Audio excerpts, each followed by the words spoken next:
Good morning, students. This is science video, and we have finished the 6th chapter recently, and we are going to revise this fourth chapter broadly. ठीक है, सही से इसको एक बार और समझेंगे.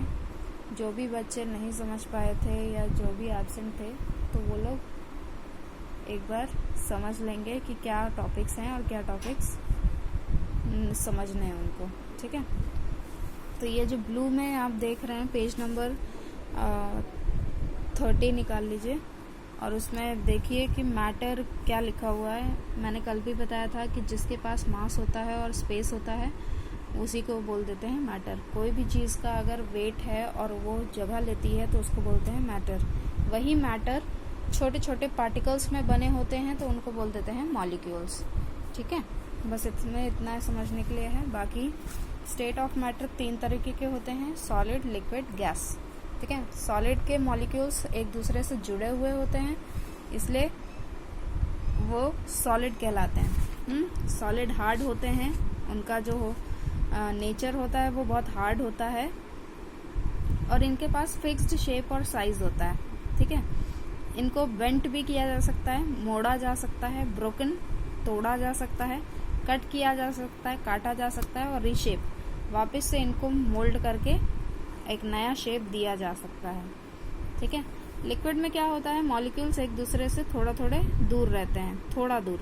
ठीक है, और ये क्या होता है, फ्लो में बहते हैं. जैसे पानी को एक जगह से बहा दो तो वो बह जाता है जहाँ तक उसको ढलान दिखती है. ठीक है, मिल्क, ऑयल, जूसेस, ये सब लिक्विड के ही पार्ट हैं. इनका क्या होता है, कोई फिक्स्ड शेप नहीं होता है. ठीक है, और इनका फिक्स्ड वॉल्यूम तो होता है और साइज भी होता है. ठीक है, 1 लीटर पानी अगर आप जग में डाल दो या ग्लास में डाल दो तो दोनों का साइज जो है वो बढ़ेगा घटेगा नहीं. 1 लीटर का 1 लीटर ही रहेगा. ठीक है, तो इसका फिक्स्ड साइज होता है लेकिन फिक्स्ड शेप नहीं होता है.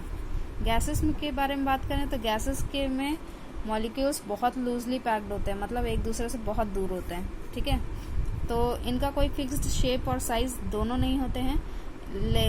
गैसेस में मान लेते हैं ऑक्सीजन, कार्बन डाइऑक्साइड, नाइट्रोजन, ये सब गैसेस में आते हैं. ये टेबल अगर आपने याद कर लिया है तो फिर ये तीनों चीज़ें समझ में आ जाएंगी. जैसे सॉलिड में वेरी क्लोजली पैक्ड होते हैं, लिक्विड में फिक्स्ड शेप होता है, और सॉलिड की बात हो रही है तो सॉलिड में क्लोजली पैक्ड होते हैं, फिक्स शेप होता है, फिक्स साइज होता है. लिक्विड में लूजली पैक्ड होते हैं, कोई फिक्स शेप नहीं होता है लेकिन फिक्स्ड साइज और वॉल्यूम होता है. वेरी लूजली में no fix shape, no fix size. ठीक है, अब चेंज ऑफ स्टेट, इसमें 4 तरीकों के चेंज होते हैं: फ्रीजिंग, मेल्टिंग, इवेपोरेशन, कंडेंसेशन. ठीक है, फ्रीजिंग का उल्टा मेल्टिंग है और मेल्टिंग का उल्टा फ्रीजिंग है. वैसे ही इवेपोरेशन का उल्टा कंडेंसेशन है और कंडेंसेशन का उल्टा इवेपोरेशन है. फ्रीजिंग कूलिंग का इफेक्ट देता है जिसमें लिक्विड सॉलिड में बदलती है, वाटर आइस में बदलता है. ठीक है, मेल्टिंग में क्या होता है, इसमें सॉलिड लिक्विड में बदलता है लेकिन हीट की वजह से बदलता है. इवेपोरेशन यहाँ एक ऐसा प्रोसेस है जहाँ पर जो लिक्विड है वो गैस की फॉर्म में आ जाता है हीटिंग के थ्रू. और कंडेंसेशन में क्या होता है, गैस लिक्विड में बदल जाता है कूलिंग के थ्रू. समझ में आ गया? तो ये थोड़ा सा दिमाग रखिए और एग्जाम्पल के साथ करेंगे तो आराम से समझ में आ जाएगा आपको. जैसे आइस वाटर का रखेंगे तो एग्जाम्पल सही से समझ में आएगा आपको. अब 3 चीज़ें यहाँ पे हैं: सॉल्यूट, सॉल्वेंट, सॉल्यूशन. चीनी, पानी और घोल. समझ रहे हो? चीनी सॉल्यूट को बोलते हैं, सॉल्वेंट पानी को बोलते हैं, सॉल्यूशन जब दोनों को घोल दिया गया तो एक लिक्विड तैयार हो गया, उसको बोल देते हैं सॉल्यूशन. समझ में आ गया? ऐसे याद करोगे तो फटाफट याद हो जाएगा आपको. जैसे सॉल्यूट, जो सॉल्यूट क्या होता है, substance which dissolves in a liquid. समझ रहे हो? It is a substance dissolves in a liquid. एक ऐसा सब्सटेंस जो डिजॉल्व होता है, घुलता है लिक्विड में. तो उसको बोल देते हैं सॉल्यूट। अब it is a liquid that dissolves, अगर हम सॉल्वेंट की बात करें तो it is a liquid which solute dissolves is called solvent. मतलब सॉल्यूट जिसमें लिक्विड में डिजॉल्व होता है उस लिक्विड को हम सॉल्वेंट बोल देते हैं।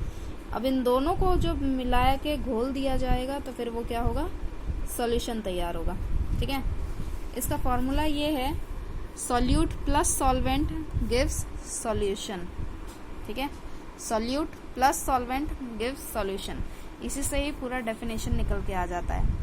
सॉल्यूट क्या होता है, it is a substance dissolves in a liquid, और it is a liquid where solvent substance dissolves. ठीक है, and when both mix together it makes solution. ठीक है, शुगर वाटर का अगर एग्जांपल लेंगे तो आसानी से आपको डेफिनेशन भी समझ में आ जाएगी। अब वाटर एक ऐसा सॉल्वेंट है जो हर चीज़ घुल लेती है अपने में, घुलने वाली चीज़ें वाटर में पक्का घुल जाती हैं। मैं ये बात कहना चाह रही हूँ कि यूनिवर्सल सॉल्वेंट है वाटर।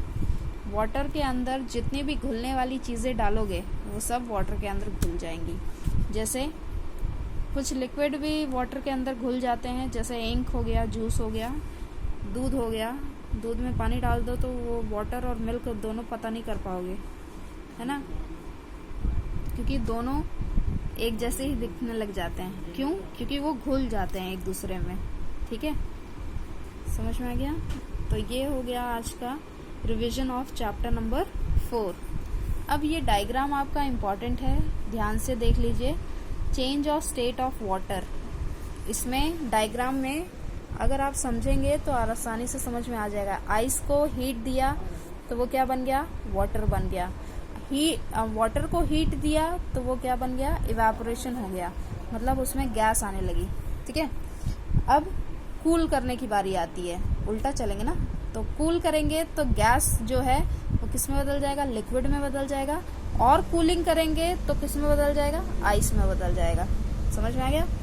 तो यहाँ पे मेल्टिंग प्रोसेस हो रहा है और फिर नीचे से फ्रीजिंग प्रोसेस हो रहा है। यहाँ पे इवेपोरेशन हो रहा है, फिर नीचे कंडेंसेशन हो रहा है, मतलब दोनों एक दूसरे के अपोजिट में। ठीक है, तो ये डायग्राम इम्पॉर्टेंट है इस चैप्टर का, तो अच्छे से समझ लीजिएगा ये डायग्राम भी। इवन मॉलिक्यूल्स भी आपको थोड़े बहुत ध्यान में रखने हैं। मॉलिक्यूल्स एक दूसरे के जुड़े होते हैं, वो सॉलिड में होते हैं, लिक्विड में थोड़ा दूर कर देना है और उस गैसेस में बहुत दूर कर देना है। ठीक है, इस चैप्टर में बस इतना ही है समझने लायक।